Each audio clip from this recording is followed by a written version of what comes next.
মাঝে, মাঝে আমি মুরগির মাংসগুলো ভেজে রান্না করি। মুরগিগুলো সাইজে একটু ছোট ছিল, তো ভাবলাম যদি তেলের পুর ভেজে রান্না করি তাহলে খেতে মজা লাগবে। মুরগির আমি ২ পাশটায় লাল, লাল করে ভেজে নিয়েছি। এগুলো ভাজা হয়ে গেলে আমি উঠিয়ে নিয়েছিলাম। পরে কিছু ছিল সেগুলো আমি ভাজতে দিয়েছিলাম।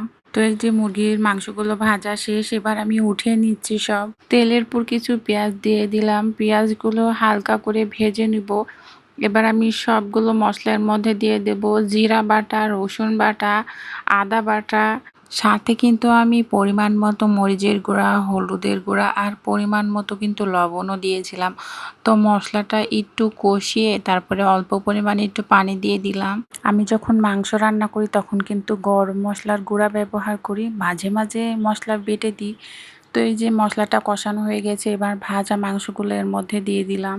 মাংসটা অল্প একটু কষিয়ে নিব, তারপরে কিন্তু অল্প পরিমাণে একটু পানি দিয়ে দিব।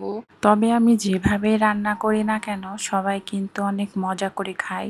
মাংসটা রান্না হয়ে গেছে, তো দেখায় মাংসর ফাইনাল লুক। তো ভিডিওটা ভালো লাগলে অবশ্যই একটা লাইক, কমেন্ট আর শেয়ার করতে ভুলবেন না। আল্লাহ হাফিজ।